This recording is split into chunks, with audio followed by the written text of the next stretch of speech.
श्री दुर्गा सप्तशती 11वां अध्याय। देवताओं द्वारा देवी की स्तुति तथा देवी द्वारा देवताओं को वरदान। मैं भुवनेश्वरी देवी का ध्यान करता हूँ। उनके श्री अंगों की आभा प्रभात काल के सूर्य के समान है और मस्तक पर चंद्रमा का मुकुट है। वे उभरे हुए स्तनों और 3 नेत्रों से युक्त है।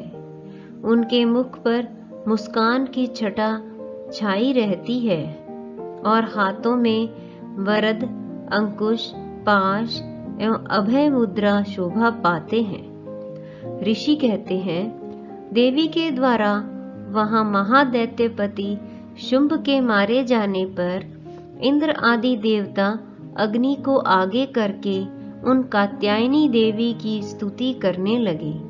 उस समय अभिष्ट की प्राप्ति होने से उनके मुख कमल दमक उठे थे और उनके प्रकाश से दिशाएं भी जगमगा उठी थी। देवता बोले, शरणागत की पीड़ा दूर करने वाली देवी, हम पर प्रसन्न होवो। संपूर्ण जगत की माता प्रसन्न होवो। विश्वेश्वरी, विश्व की रक्षा करो।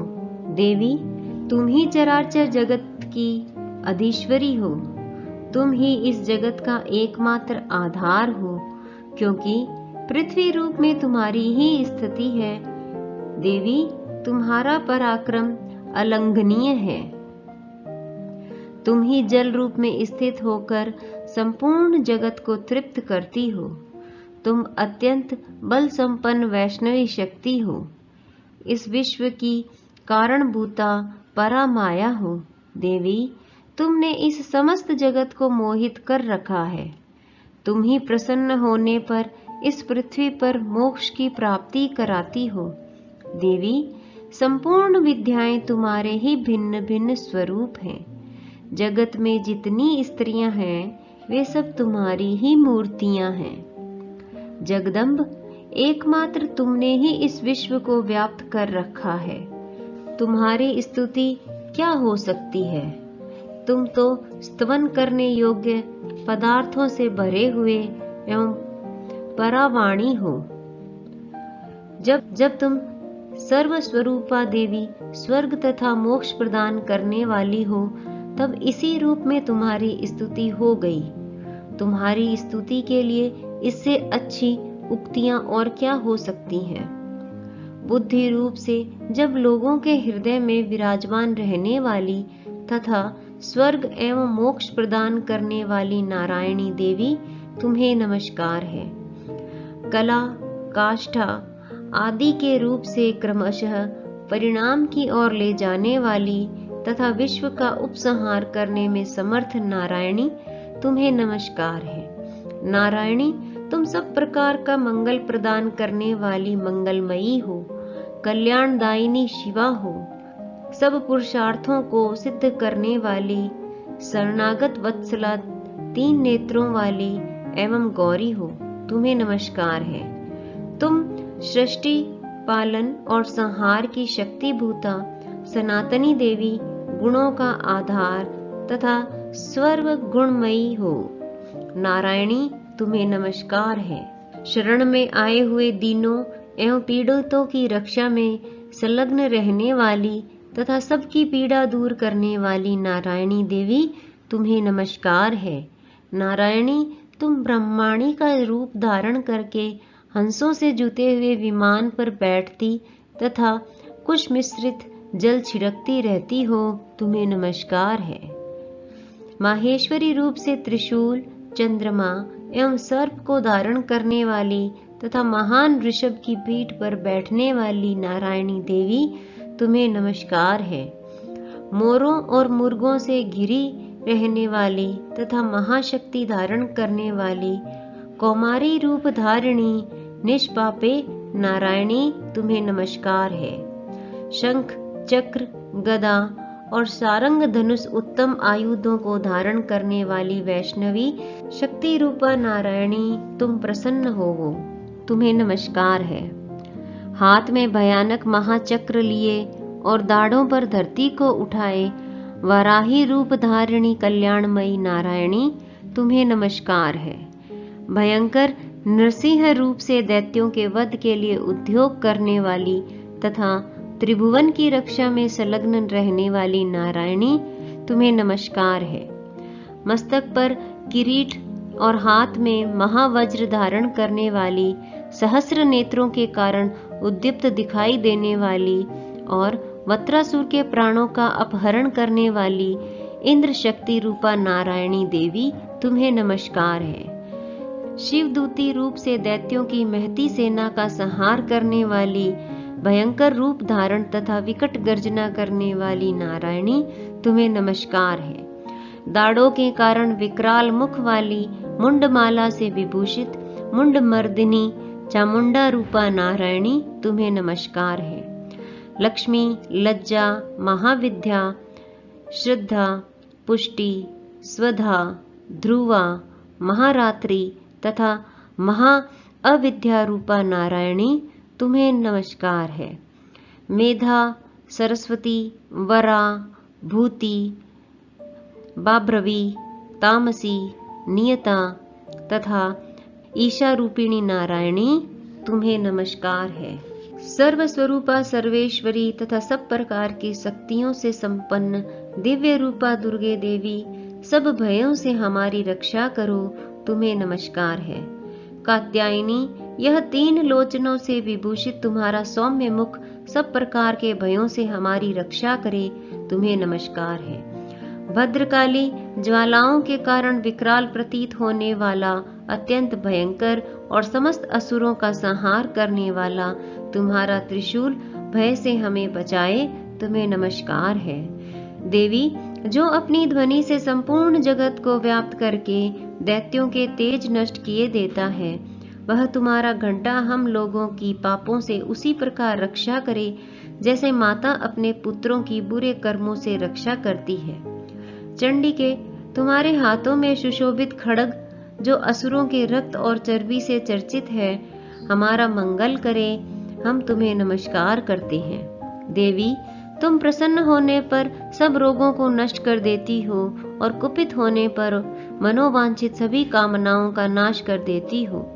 जो लोग तुम्हारी शरण में जा चुके हैं, उन पर विपत्ति तो आती ही नहीं।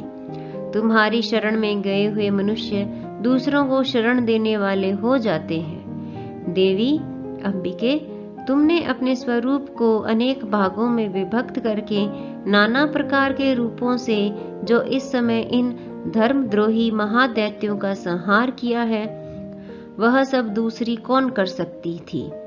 विद्याओं में ज्ञान को प्रकाशित करने वाले शास्त्रों में तथा आदि वाक्यों में तुम्हारे सिवा और किसका वर्णन है, तथा तुमको छोड़कर दूसरी कौन शक्ति है जो इस विश्व को अज्ञानमय घोर अंधकार से परिपूर्ण ममता रूपी गड़े में निरंतर भटका रही हो। जहाँ राक्षस, जहाँ भयंकर विष वाले सर्प, जहाँ शत्रु, जहाँ लुटेरों की सेना और जहाँ दावानल हो, वहाँ तथा समुद्र के बीच में भी साथ रहकर तुम विश्व की रक्षा करती हो। विश्वेश्वरी, तुम विश्व का पालन करती हो। विश्वरूपा हो, इसलिए संपूर्ण विश्व को धारण करती हो। तुम भगवान विश्वनाथ की भी वंदनीय हो। जो लोग भक्ति पूर्वक तुम्हारे सामने मस्तक झुकाते हैं, वे संपूर्ण विश्व को आश्रय देने वाले होते हैं। देवी प्रसन्न होवो, जैसे इस समय असुरों का वध करके तुमने शीघ्र ही हमारी रक्षा की है, उसी प्रकार सदा हमें शत्रुओं के भय से बचाओ। संपूर्ण जगत का पाप नष्ट कर दो और उत्पात एवं पापों के फलस्वरूप प्राप्त होने वाले महामारी आदि बड़े बड़े उपद्रवों को शीघ्र दूर करो। विश्व की पीड़ा दूर करने वाली देवी, हम तुम्हारे चरणों पर पड़े हुए हैं, हम पर प्रसन्न होवो। त्रिलोक निवासियों की पूजनीय परमेश्वरी, सब लोगों को वरदान दो। देवी बोली, देवताओं, मैं वर देने को तैयार हूँ। तुम्हारे मन में जिसकी इच्छा हो वह वर मांग लो। संसार के लिए उस उपकारक वर को मैं अवश्य दूंगी। देवता बोले, सर्वेश्वरी, तुम इसी प्रकार तीनों लोकों की समस्त बाधाओं को शांत करो और हमारे शत्रुओं का नाश करती रहो। देवी बोली, देवताओं, वैवस्वत मनवंतर के 28वें युग में शुंभ और निशुंभ नाम के 2 अन्य महादैत्य उत्पन्न होंगे। तब मैं नंदगोप के घर में उनकी पत्नी यशोदा के गर्भ से अवतीर्ण हो विंध्याचल में जाकर रहूंगी और उन दोनों असुरों का नाश करूंगी। फिर अत्यंत भयंकर रूप से पृथ्वी पर अवतार ले मैं वैप्रचित नाम वाले दानवों का वध करूंगी। उन भयंकर महादैत्यों को भक्षण करते समय मेरे दांत अनार के फूल की भांति लाल हो जाएंगे। तब स्वर्ग में देवता और मृत्युलोक में मनुष्य सदा मेरी स्तुति करते हुए मुझे रक्तदंतिका कहेंगे। फिर जब पृथ्वी पर 100 वर्षों के लिए वर्षा रुक जाएगी और पानी का अभाव हो जाएगा, उस समय मुनियों के स्तवन करने पर मैं पृथ्वी पर अयोनिजा रूप में प्रकट होंगी और 100 नेत्रों से मुनियों को देखूंगी। अतः मनुष्य शताक्षी इस नाम से मेरा कीर्तन करेंगे। देवताओं, उस समय मैं अपने शरीर से उत्पन्न हुए शाकों द्वारा समस्त संसार का भरण पोषण करूंगी। जब तक वर्षा नहीं होगी तब तक वे शाक ही सबके प्राणों की रक्षा करेंगे। ऐसा करने के कारण पृथ्वी पर शाकंभरी के नाम से मेरी ख्याति होगी। उसी अवतार में मैं दुर्गम नामक महादैत्य का वध भी करूंगी। इससे मेरा नाम दुर्गा देवी के रूप से प्रसिद्ध होगा। फिर मैं जब भीम रूप धारण करके मुनियों की रक्षा के लिए हिमालय पर रहने वाले राक्षसों का भक्षण करूंगी, उस समय सब मुनि भक्ति भाव से नतमस्तक होकर मेरी स्तुति करेंगे। तब मेरा नाम भीमा देवी के नाम से विख्यात होगा। जब अरुण नामक दैत्य तीनों लोकों में भारी उपद्रव मचाएगा, तब मैं तीनों लोकों का हित करने के लिए 6 पैरों वाले असंख्य भ्रमरों का रूप धारण करके उस महादैत्य का वध करूंगी। उस समय सब लोग भ्रामरी के नाम से चारों ओर मेरी स्तुति करेंगे। इस प्रकार जब जब संसार में दानवी बाधा उपस्थित होगी, तब तब अवतार लेकर मैं शत्रुओं का संहार करूंगी। इस प्रकार श्री मार्कंडेय पुराण में सावर्णिक मनवंतर की कथा के अंतर्गत देवी महात्म्य में देवी स्तुति नामक 11वां अध्याय पूरा हुआ।